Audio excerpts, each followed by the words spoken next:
the foundation of the Kenyan economy, msingi ya uchumi wa Kenya ni elimu.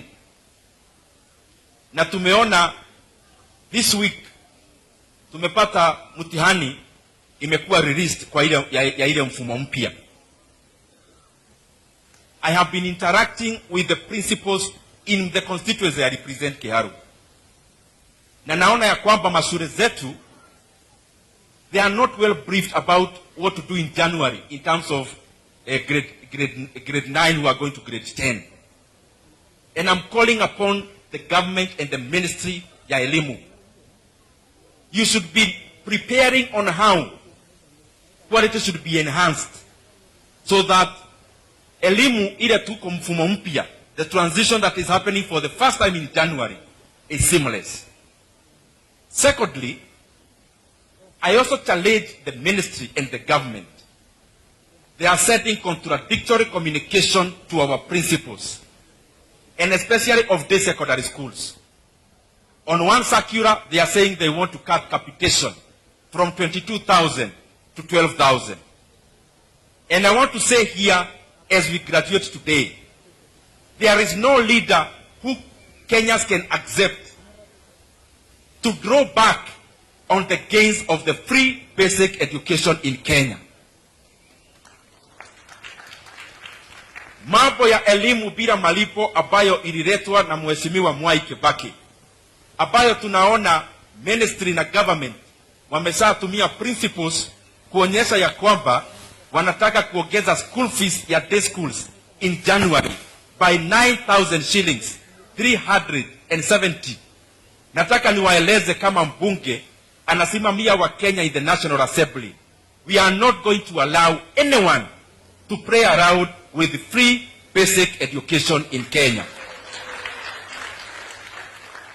We should be talking about increasing capitation, not about reducing it. Secondly, the entrepreneurs who have private institutions of higher learning, like colleges, they are literally doing government work. Anyone who has a college in Kenya is adding into the human capital of the Republic of Kenya. And therefore, it is important that the learners in the health colleges and other colleges in Kenya, which are private, they must also start being beneficiaries of the Higher Education Loans Board. Kwa sababu huyu daktari yako hapa JFC Munene akihitimu, anaenda kutibu wa Kenya. Yule anasomea kosi ya ufundi, akichoka hapo, they are coming to serve the Republic of Kenya. And therefore, that should be done.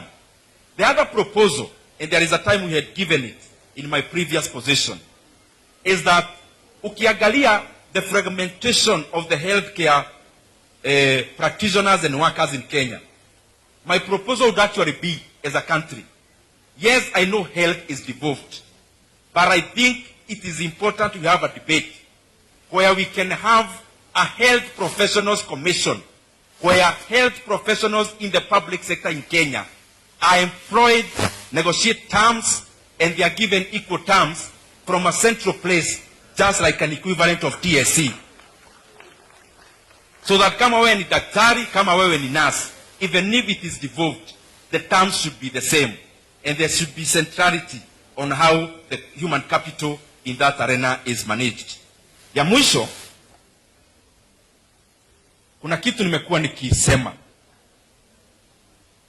inahuzikana na uchumi wa Kenya.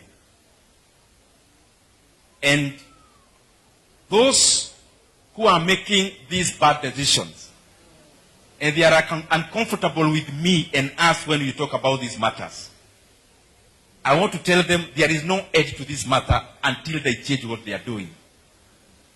And it is in regards to selling Safaricom shares, which Kenyans own, selling it kwa hasara. Mimi ni mbunge wa Kiharu, na nimepitia institutions za hapa Kenya, na nikakuwa mwanauchumi. Na nimekuwa hiyo kwa sababu nchi yetu imenishikilia, using our institutions. And therefore, I feel good when I'm participating in shaping our country in a good trajectory where the economy of Kenya is serving everyone. The government of Kenya is selling 6 billion shares of Safaricom. All of us Kenyans, sisi tuko milioni 55, 55 million. It means when you divide the number of shares the government is selling, you divide by all of us as Kenyans. Me as Nyoro, as a taxpayer, as a Kenyan, the 6 billion shares the government is selling, there is my 100 shares in there. Hata mtoto amezaliwa leo, ako na share hisa 100 kwa zile zinauzwa. And therefore, it is a collective responsibility of us to talk about this matter. The other reason I'm talking about this sale of government stake in Safaricom, it is because it is the highest in value since we got our independence. Today we are celebrating Jamhuri Day in Kenya. And since our independence, we have never had a transaction in terms of quantum as bigger as the one the government is doing. And therefore, it is an important agenda that we are talking about over 200 billion Kenya shillings. There has never been such a transaction in Kenya before. And this is my opinion, and it is factual. In the year 2024, actually year 2014, mimi nilikuwa mtu wa kununua pia hisa katika soko yetu ya NSC. And at that time, there is a company called Rea Vipingo, which I had some few shares. We were buying that share at 27.5 shillings. And the owners of the company wanted to buy those shares from all the other shareholders. And they told us they are going to buy those shares for 40 shillings. Yet it was 27.5. And as a small-time shareholder, I was very excited. Na nilikuwa nasema warete hiyo pesa haraka haraka. Because I was thinking, I was making a handsome profit. But then, the Capital Markets Authority ruled that even if they are offering 40 shillings, the field is open for any other person to offer a competing bid. And there is a company called Centum, which offered 50 shillings for the same share. Mimi nilikuwa nafikiria 40 ilikuwa mzuri, another company offered 50 shillings for the same share. And then another company called Vania offered another bid of 55 shillings. And then the same company that had offered 40 shillings, called Rare Trading, again, because they thought it is a good opportunity, they actually ultimately offered for the same share, 85 shillings. And my few shares, which was 27.5 shillings, I ended up selling them for 85 shillings within a few weeks. What am I trying to say? We are trying to sell Safaricom shares, and the government is talking about market price. Even Rea Vipingo had a market price of 27.50. The shareholders ended up pocketing 85 shillings. A company like Baburi was bought the other day with multiple of times of what it was trading for the past 6 months before the takeover. We have had many companies, including Kenokobil, going through the same route. I want to request those people in the National Treasury. The CS now is going to every TV station explaining himself over nothing. And I'm requesting them, if you are doing justice to Kenyans by hurriedly selling Safaricom shares and underselling them, I am requesting even the CS, you challenged me that you have facts. And I told you I am ready because you gave me a challenge.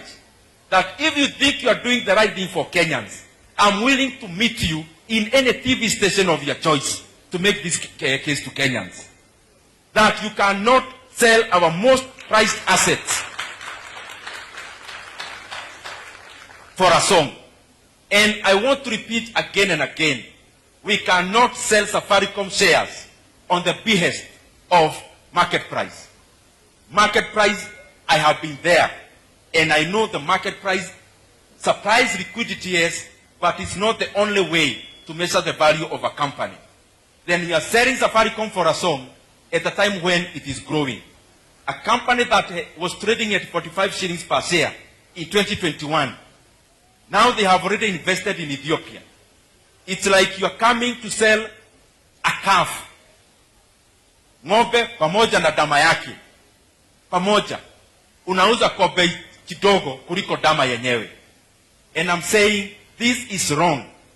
If there is no one putting self-interest na kutaka kuchukua pesa ya Wakenya kwa njia ya kando, hiyo kitu ya mambo ya kuuza Safaricom, they open it to the global markets. Let other companies bid. MTN can bid. Etisalat can bid. We have global funds like KKR, like Blackstone, like BlackRock. Let them bid so that if we sell Safaricom share for a higher price, we build more roads, Kenya becomes more prosperous, and we all benefit. Kwa hayo mengi na machache, asanteni sana. May God bless you.